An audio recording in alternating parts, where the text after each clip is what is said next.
Welcome, guys, to All Star Insights, sponsored by Kids on First and Tucko Sports Incorporated. We're here with our new guest, which is Jay Jackson. And I'm sorry, guys, I'm your co-host, Coach Rock, and AKA Robert Ashford. Hi, I'm Sherry Cerny, your standing co-host. Yes, for our big guy, Chris McKnight. So we're looking at this being a good time today, guys. Speaking with Jay, providing some really good insight for youth in baseball. Jay, why don't you go ahead and kind of give us your background and where you started and what really led you into the whole field of what your career was like? Yeah, so I'm Jay Jackson. As Sherry's known me through a couple years with trying to help as much as I can with the organization. But I started realistically, my parents always tell me that I started with, a baseball bat, a basketball goal, and a football in my crib when I was born. So it was kind of it started from day one kind of thing. But I actually started baseball in my baseball journey, I think when I was 4 years old, starting T-ball. But now it seems like kids can start T-ball at like 2 and 3, but who knows? But I started at 4, T-ball, went through the little league thing. Didn't even really play AAU till I got to be about, I think, 12 years old. Kids now are playing AAU, I think, way too early to a certain degree, but like that's just with like all these programs and Canes and Prime and all these things. It's just a money grab for me, I think, honestly, because they're not really getting the development out of these kids. Because I mean, at 9, 10 years old, you're only supposed to be playing baseball for fun. But I started Little League, I played at Northwood Little League. I actually got to go to a couple state championships, got to actually go to a couple regionals, almost made it to the Little League World Series when I was younger. So got to play baseball my whole life. Got from Little League, middle school AAU, went to high school at Christ Church, played baseball and basketball there. My whole career, played baseball, basketball, played football for a little bit, but once I got to high school, my father actually told me, hey, you got to pick 2 sports so you can focus on your academics. So I chose baseball and basketball because those were my loves at the time. So I wasn't bad at football, but just baseball and basketball fit me a little bit better. So went to high school, had a good high school career in both, opportunities to play both in college, chose baseball only because my coach of the baseball team at the university I was going to told me I could walk on the basketball team. So that ended up being something that was kind of cool. Ended up not walking on because I had a decent freshman year of baseball. And so after that, got drafted. Jesus, how long? 08? I think I got drafted in 2008. Oh, yeah, I got drafted in 2000. See, you know better than I do. It's been so long for me.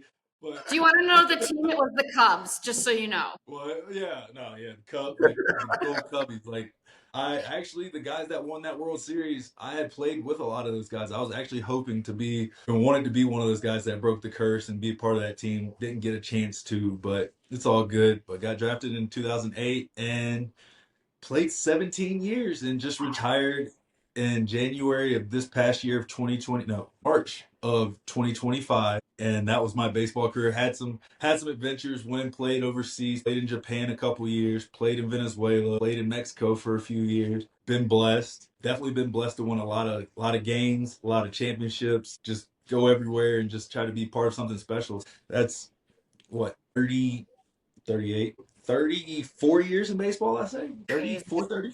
Yeah, somewhere in there.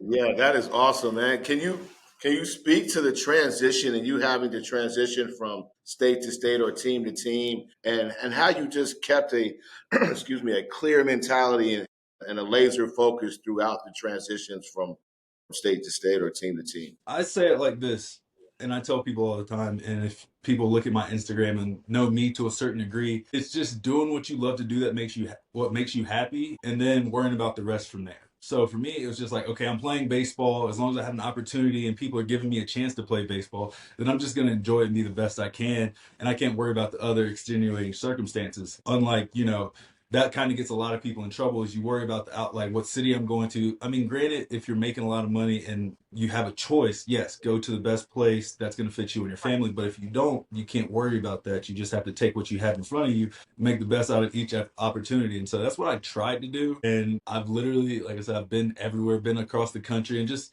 as I've gotten older, I realized like doing what makes me happy and being happy gets the best out of you and gets the best out of the people around you. So everywhere I went as I've gotten older, like the first couple years of my career, I can honestly say I was trying to fit a baseball mold, fit like, what the organization wanted me to seem like, what other baseball players seem like, instead of truly being myself and being authentic. But then as I got older and went through as much as I did in professional baseball, because a lot of people don't understand the politics and, the behind the scene things of especially professional baseball. Once I realized that, like regardless of what happens, I have to be happy with what I'm doing and I can't just, rely on just playing the game necessarily with them. My career actually took off a lot more. So Ooh, it's just being happy for me. It's just making the adjustments, being happy, and trusting that what you're doing is what's meant for you. okay, so I'm gonna backpedal a little bit and then come forward to that. I have noticed specifically when we talked to Curtis and when we talked to Brian, Yeah. and there was one other gentleman, you guys all try to play basketball first and end up in baseball. And I just find that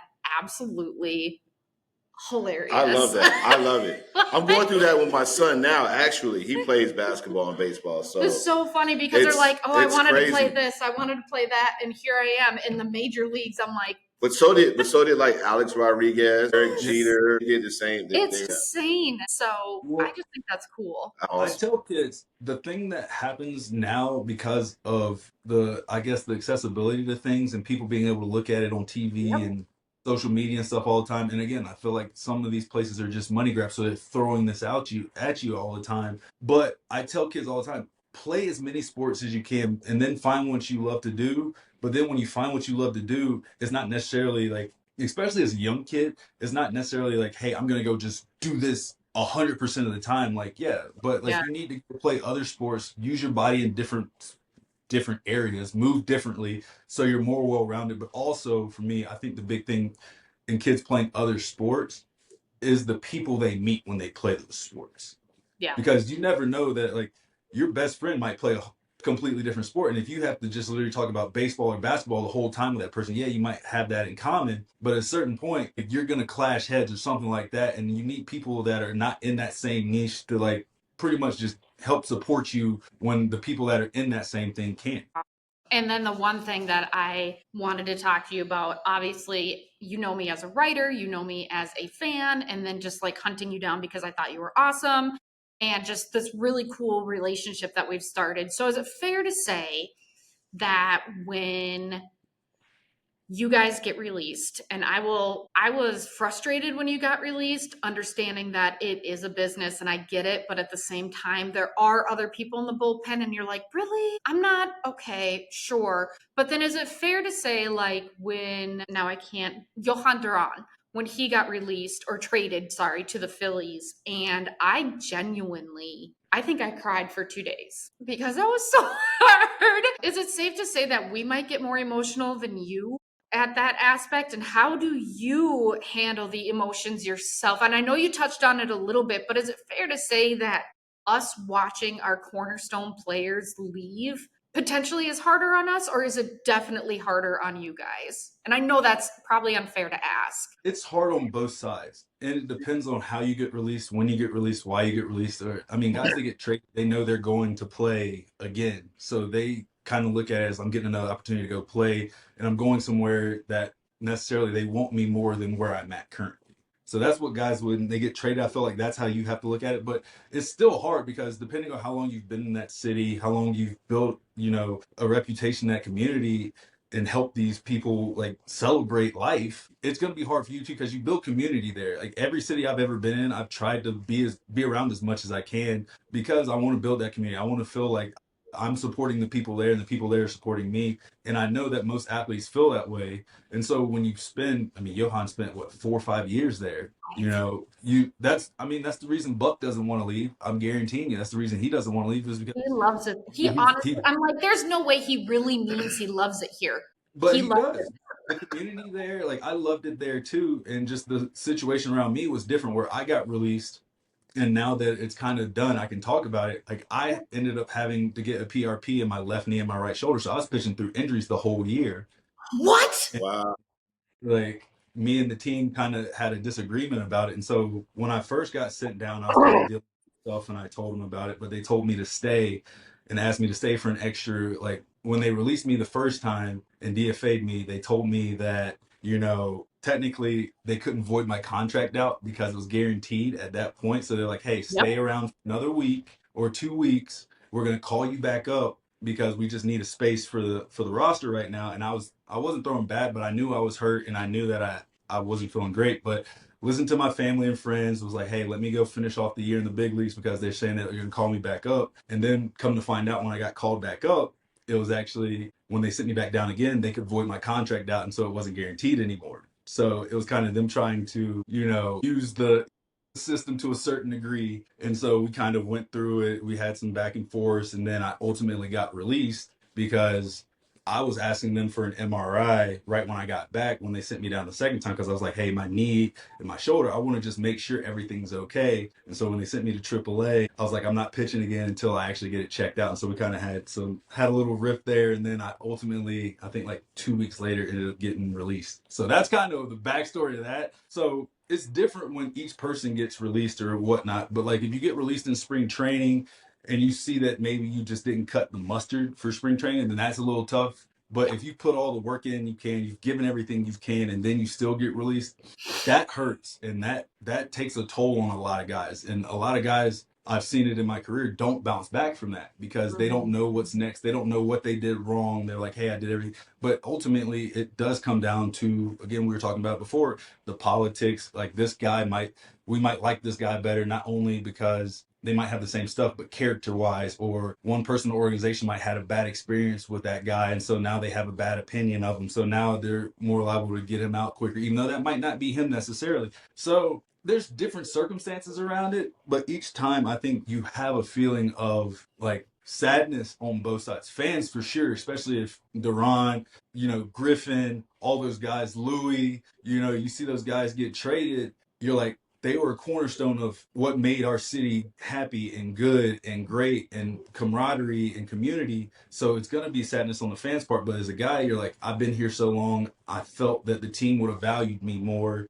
Or if they trade me somewhere where, again, the Twins situation, they weren't winning. If I go somewhere where I can possibly win a World Series, then yeah, that's better. But being released and traded is different, but releasing that hurts. But in my case, like I was okay with it because I ended up getting to be able to rehab, and then I rehabbed, and then that's when I realized that like, hey, going through this process all over again, my body being the way it is, like going through the pain and aches and trying to do this for another 10 months over and over again, every day being available, knowing the politics behind the scenes, knowing what I would have to do. And again, like I said, knowing the offers I had and who I've talked to and just the things that people have said about me from, getting it from my agent, getting it from a couple scouts and seeing how teams and front offices view me it turned me off to the whole situation. It's honestly one of the reasons I didn't really want to coach at first either, because I saw the behind the scenes. I saw the politics. I didn't want to get necessarily involved back in MLB side coaching. I'd rather go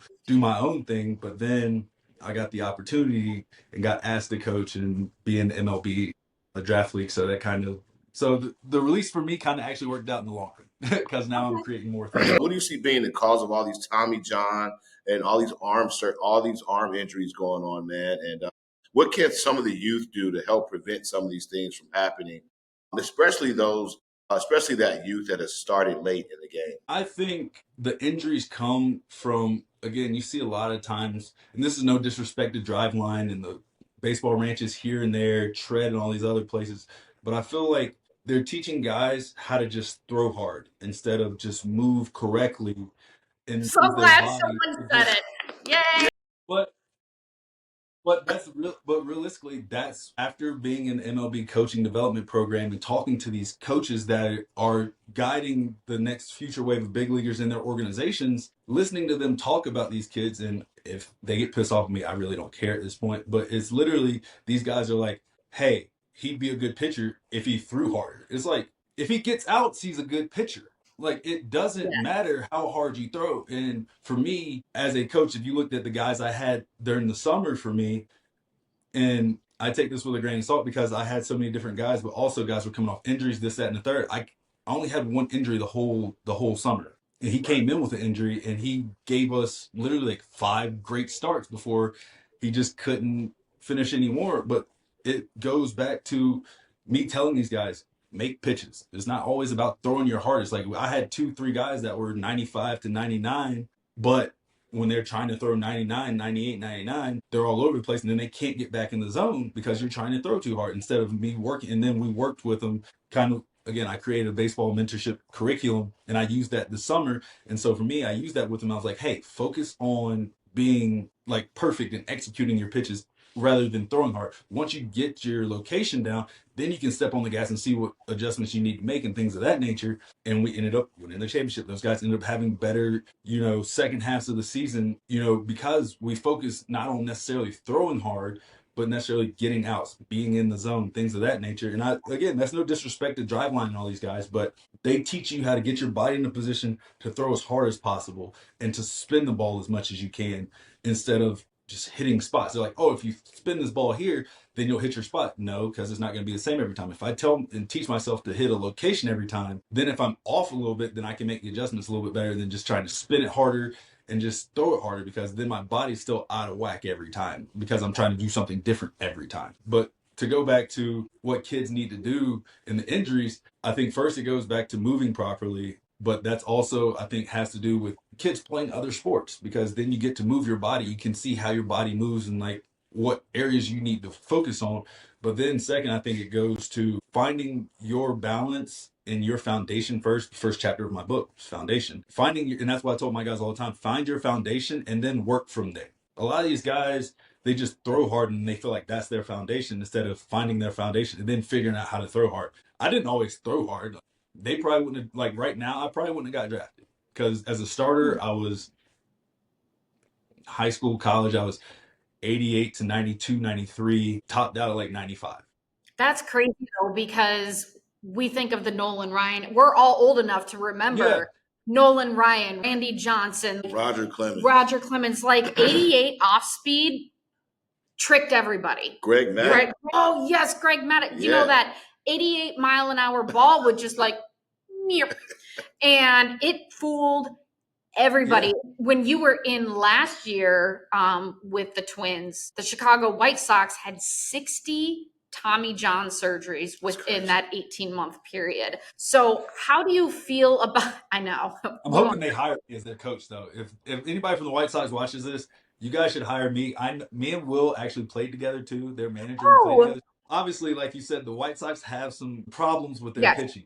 It's an understatement. And again, no disrespect to them, but I do feel like I honestly feel like I can help any organization be better. Honestly, just me being who I am and knowing what I bring to the table to guys and to younger kids, the younger generation, but also to an organization. And the fact that I've won almost everywhere I've gone to. So I know what it's like to win, what these guys, being a former player and just recently being off the field, I know what these guys can kind of look forward to and what they can kind of need help with. Again, you see now that these pitching coaches, big league coaches, a lot of these guys end up coming in with no experience whatsoever. Like no playing experience in the minors, no playing experience in college, not playing at a high level to necessarily like they were good at analytics, and that's just what baseball's become. And so I feel like the guys now can't relate to that. And so again, I feel like I'm not saying that's about the White Sox, but like the White Sox, I feel like they need some help to get these guys to believe in themselves too, because everybody's been on them so long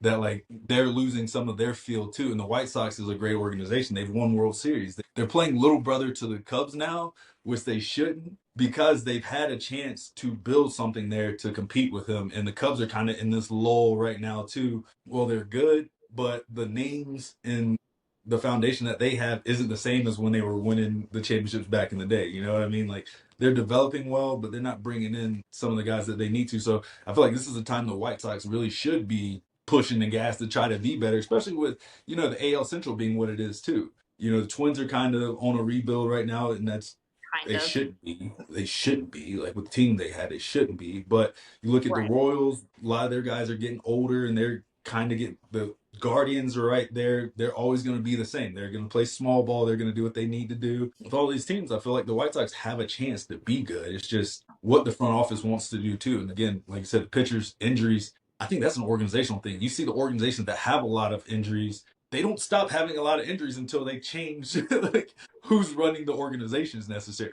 And so, like you said, the White Sox for the past 4 or 5 years literally had the same people. and they think, what's the definition of insanity? Doing the same thing over and over again, expecting a different Absolutely. result, right? Yes. Absolutely. And let's talk about that as well as a pitcher.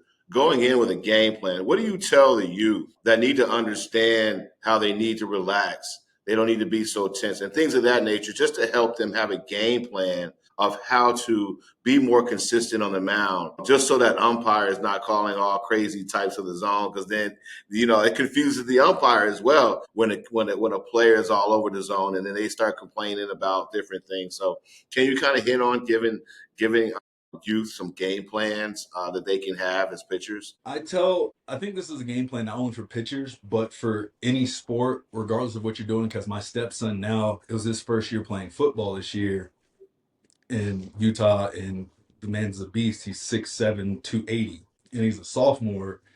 And it's his first year playing nose tackle. So he was same thing. He was kind of asking me what to do. And I tell him the same thing that I would tell anybody. The game plan has to be you knowing and trusting the work you put in to be confident when you go out there. That's number one for the game plan. If I know that I've put the work in and I trust myself, then number one, I know I'm going to execute the game plan. But number two, I know I'm not going to be far off from what I'm trying to accomplish because I've put the work in. I trust what I'm doing. A lot of times kids get all over the place and don't trust the game plans because they go in not knowing themselves, but knowing what the situations are. And so then your mind goes all over the place. You start getting scattered. First thing that happens, you don't react well because you're not calm enough because you don't trust your process, right? So then that's when everything starts getting hectic and you might be all over the place. You might walk a couple guys, but then as you know, as a hitter, if you walk a couple guys, then I can zone in, and then that's when those big innings start. That's honestly, I feel like it starts from a lot of guys not trusting what they've done before they got out there. So I tell kids all the time, trust what you do before you go out there. If it's pitching, if it's hitting, it's whatever, know that you put enough work in to be better than you were yesterday, but ultimately be better than the guy you're facing in that box. Because a lot of times you hear it and you see it with social media as it's gotten more and more. You see guys come up from the minors or whatever and then face Shohei, face Aaron Judge, blah, blah, blah. And the only thing they have in their mind is, I've seen all these home runs against this guy and this guy's such a good hitter.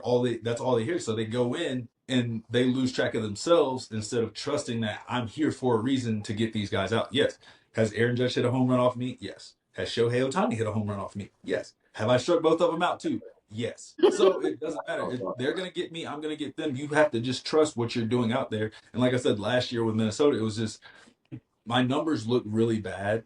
And I know they do. And like I said, I'm fine with them looking as bad as they are because a lot of people don't understand what I was going through and like the injury and me trying to go out there. And again, and I know what I signed up for, but a lot of situations that did happen with the Twins when I would go out there, have a clean inning, they would just go throw me out there again every time. I'd just be like, I'm the oldest guy in the bullpen, and you're gonna have me. And it would literally be like I'd be out there, have a good clean inning, and be like, did my job for the day, come sit down, and then pitching coach or manager would come and be like, hey, we're in a tough situation today. Think you can go out there and give us another one? It's just like, yeah, I mean, that's what I'm here for.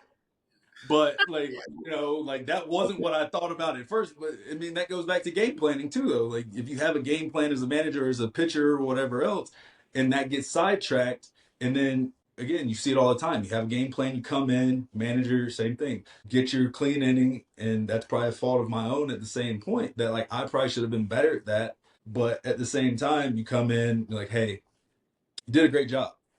We need you. Like the game plan changes, so it's like adjusting to the game plan, and then sometimes you get out of it, sometimes you don't. But then when you don't get out of it, it's all on you. But when you get out of it, Yes. Yeah, else we gets have credit. we at on I coach 13U travel ball, right? Awesome. And my game plan for each one of my pitchers is 15. We're gonna do this is our goal. 15 pitches per inning.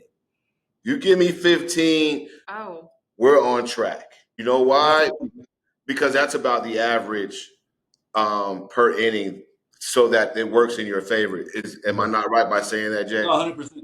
As a starters going deeper in games, you want to keep them on average probably around 12 and under pitches, and as a reliever, you want to be 15 or less because once you get past 15, that's when you don't get tired necessarily, but innings start dragging. Things have started happening when you get past that 15 pitch mark where your stuff might start slipping a little bit because you've been out there so long, but also in 15 pitches, think about how much stuff. I mean, it only takes 9 pitches to really get 3 strikeouts. So that's an extra 6 that could be getting in play, walks, things are happening. So he's correct. 15 pitches or less for me, especially as a younger organizations, yeah, 15 or less per inning, depending on who's throwing. If it's every guy, yeah, if you're coming in for one inning, 15 or less. 20 That is max. insane. So are you guys saying that you will let Joe go out and when he's hit 15 pitches per inning, you will rotate him with someone else? Or do you try and teach him the mentality that we want to keep it around 15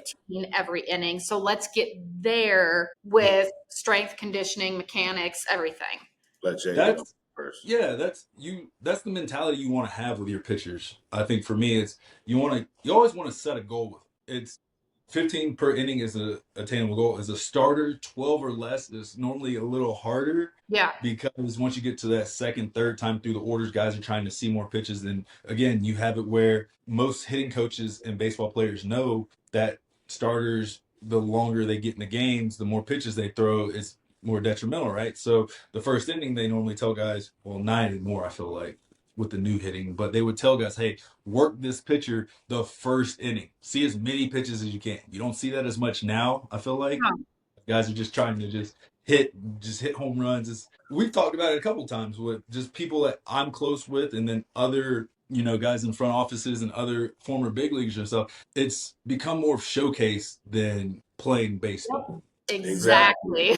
So if you're just out there to kind of showcase, then you're going to try to make the most of every pitch you have instead of just trying to ultimately win that game. Yeah. But I mean, you see, I tell people all the time, you look at the teams in the playoffs every year, or the teams that end up in the World Series every year. Those are the teams that end up playing baseball the whole year. They're not just trying to do a showcase. They have a plan, but they play baseball the whole year. They're not just, hey, just go out here and do this. You could say it a little bit about Blue Jays because they had a lot of guys that swung first pitch, but the guys that swung first pitch, you knew who they were, but then you had a lot of guys in that lineup that would work counts and that didn't strike out a lot, that would play good baseball on both sides of the ball. And that's why they were in the World Series and went to Game 7.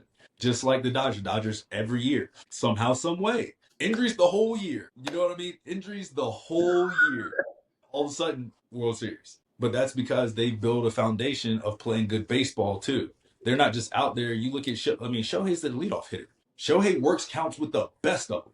Yeah. And then you have Mookie. Mookie doesn't miss. Mookie works counts. Freddie works counts. All these guys work counts. They play baseball. They're not just out there trying to hit homers. They're not just out there like, hey, let me throw as hard as I can. They play baseball, and that's why they get to it. And that's why I respect the Dodgers organization so much, even though I can't root for them as a former Giant and a former Padre. Cannot root for them.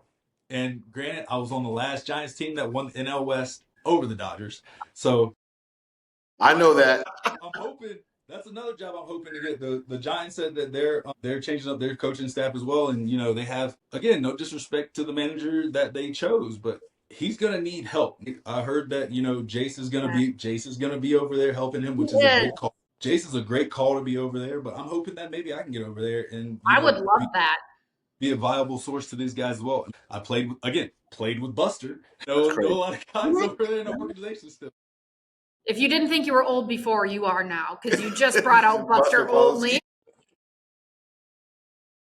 I played with Buster his last year, and that was the thing for me. Like the year after Buster played, he retired after that year, I think. Yeah, he did. He did. And I kept playing, and I think Buster got drafted the year before me. So like for me to keep playing, I was like, I played longer than Buster now. I was like, dang, I am like, that's a heck of a career. Granted, it's not as awesome as Buster's to a certain degree, but the fact that I got to play as long as I did and I made it past a lot of the guys that got drafted when I got drafted, and I played longer than some of them. My thing was my last pitch was in the big leagues. Granted, it was a home run. It was still in the big leagues. Who hit that, by the way? Yandy Diaz. Never forget it. Yandy. I think it was a two-seamer down in or a changeup down in. Yeah. Wow, that is crazy. Well, moving forward, did you want to talk about any of your key initiatives that you may have in the community, in the ways of giving back? outside of your coaching, and what are what does that look like, and how can people get in contact with you? Well, first, I'm on Instagram all the time with my tagline Jackson58.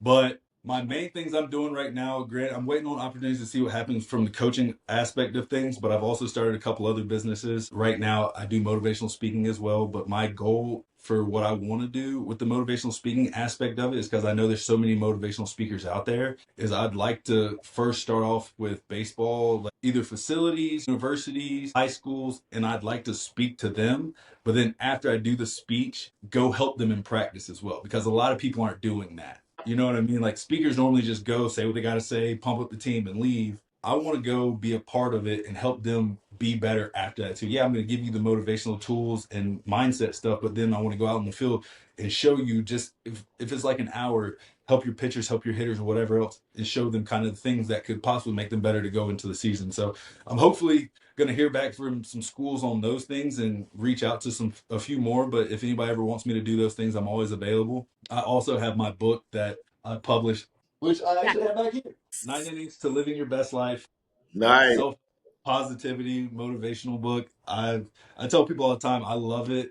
Open it up and read it as much as I can whenever I go through anything. I tell people that with that book, it's, my dad calls it a universe soul book, because no matter what you're going through, happy, sad, bad, whatever, there's something in here that can help. Like I tell people, read through it one time, and then once you finish reading it, if you ever go through anything and you think you might be down or just in a good situation where you want to just add something more, then you can pick it up and flip to a page, and there's something on there. It's probably going to help what you're talking about or what you're going through. How do they obtain that? Can they go through It's on Amazon. Amazon?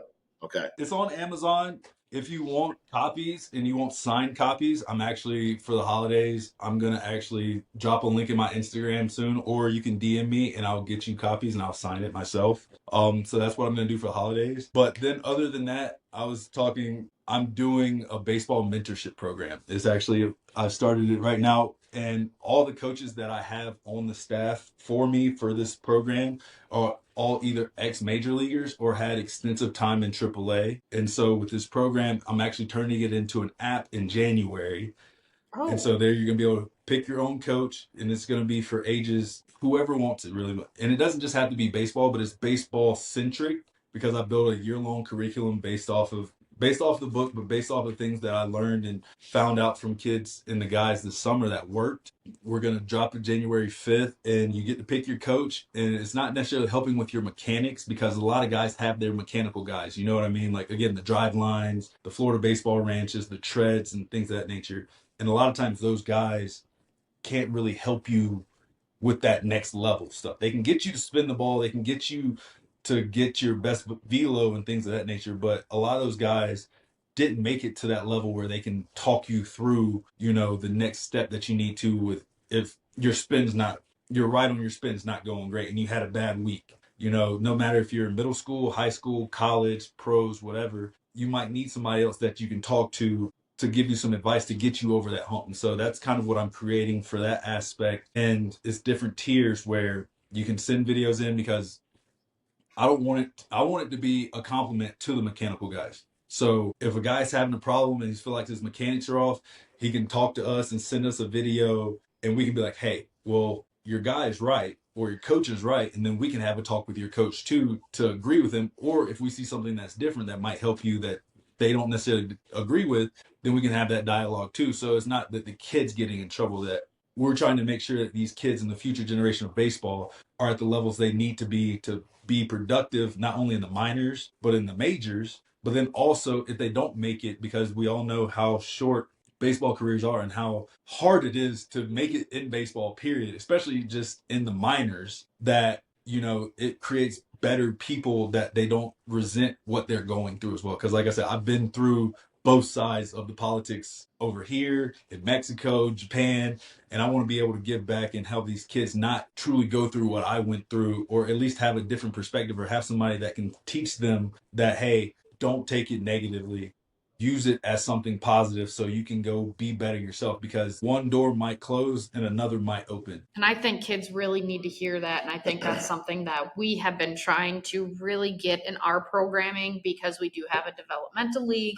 we are working with different aspects of access and community and stuff like that. And I think that, you know, going back to what you said about access and going back to what you said about playing basketball, we do work in a community with lower income and we work in a community that really doesn't have that access. So I love the fact that you literally just spoke to what we were saying about, put in the work. It's going to be hard. You know that you need to take these things with you and just keep building on that mentality, and having those coaches as well, I think is vital. Absolutely. That helps us seeing those things. 100%. It's the support system around the kids a lot of times. Like you can rely on yourself so much, but the people that are truly great, they have some type of support around them regardless. And so it's making sure that support again is readily accessible to them, but it's also again in my community, in the Black community, lower income communities, a lot of times they don't play baseball either. And again, for the Black kids, and again, this is just me speaking on the Black kids that I know and that I've seen in my communities and just other cities I've been in, there's not a lot of representation for us to see that. You have Mookie, you have Lawrence Butler here and there, you have Michael Harris and stuff like that, but they're not out in the eye like they probably should be for these kids to be able to recognize them as much as they should be. We had like all those guys literally, we have to go into the community to make sure these kids see us so that they can understand. Because I know, especially as a Black pitcher, there wasn't many. There's more when I was growing up, but especially now, like there's none. And that's, again, I don't think that's a disrespect necessarily to the organizations to a certain degree, but it is because I feel like there's a lot of Black players in the minors, but somehow they don't make it up. But also they don't make it up because you don't see a lot of Black pitching coaches. You don't see a lot of Black bullpen coaches. The only one you see is LaTroy just got hired. And then last year you had Garvin in San Francisco. But when was the last time you saw a Black pitching coach? So I feel like the athletes that could be pitchers, especially Black pitchers, you don't see them on the mound, and then you don't see them on the dugout, and then you don't see them in the bullpen either, helping these other kids push forward. And that's why I'm hoping that maybe I do get a job, because then I can actually be out there to show these kids that it's possible to go through 17 years, even though I struggled and grinded and everything else.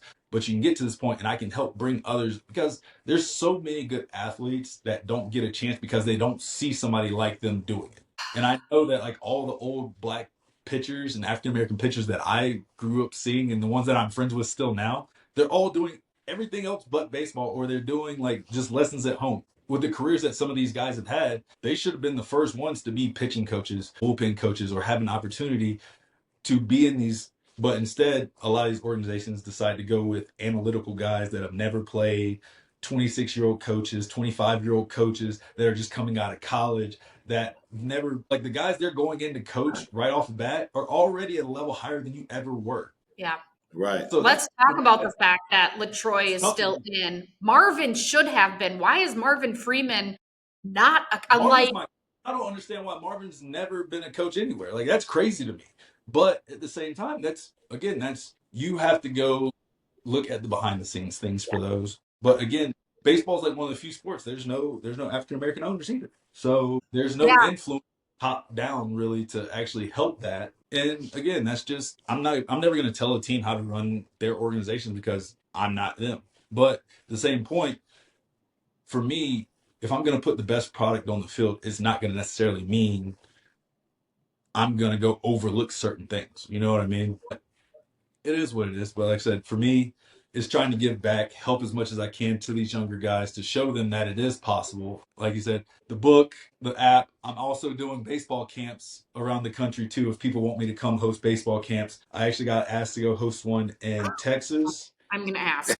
I actually got asked to host one in Texas that I'm working on right now, because how it is like I want to make it like it's going to be a combine, because I'm actually working with a fitness app too that tracks everybody's metrics. So we'd have a combine, and then we just kind of play games and like get some development. And then the second day it would be like, hey, we're just going to do situations and teach kids like the fundamentals. So we've kind of been doing that. I got asked in Texas. I'm doing a baseball camp in Greenville, South Carolina, middle of December. I'm hoping to find somewhere to do one in January right now. And I'm also going to Taiwan to do a camp in 2 weeks. Awesome. Well, we will talk about, that would be awesome. Well, go feed an elephant.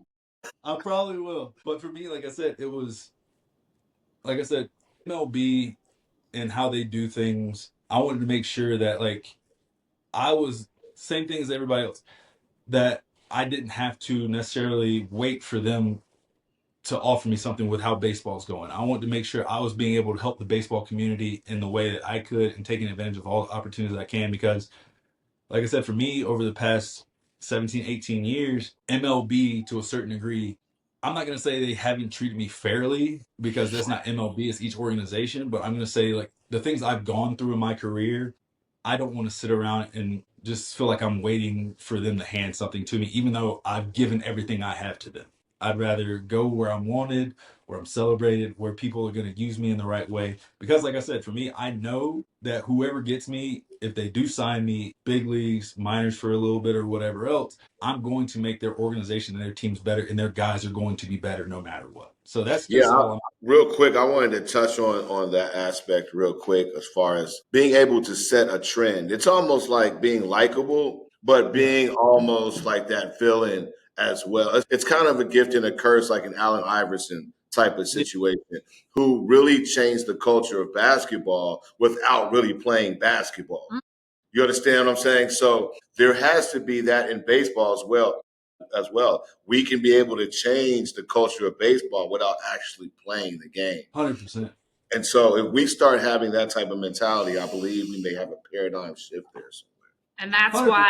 that's why I reached out to you, because I saw after you retired, you continued. You continued. Like, I was like, okay, this is someone I know has a story because he's continuing to do the things that he said. Oh, but I just want to say thank you for continuing to champion those things. And I do want to talk to you offline because we are running an education day here in February, and it Oh, would be amazing if we could talk to you about working something out about coming out here. yeah. I love, like I said, the area up there, being up there for me, like I said, any way I can help and bring value and be of service to not only the baseball community, but the world in general is kind of what I'm trying to do. Like I said, the book isn't just for baseball people, even though it looks like a baseball book, it's literally for everybody. Like, I've had more people comment on it that don't play baseball and how it's touched them than people who are baseball players Well, and I are not. really still need to get that book. I've been sleeping on it. So, oh, and your clothing line as well. I'm But restarting it over.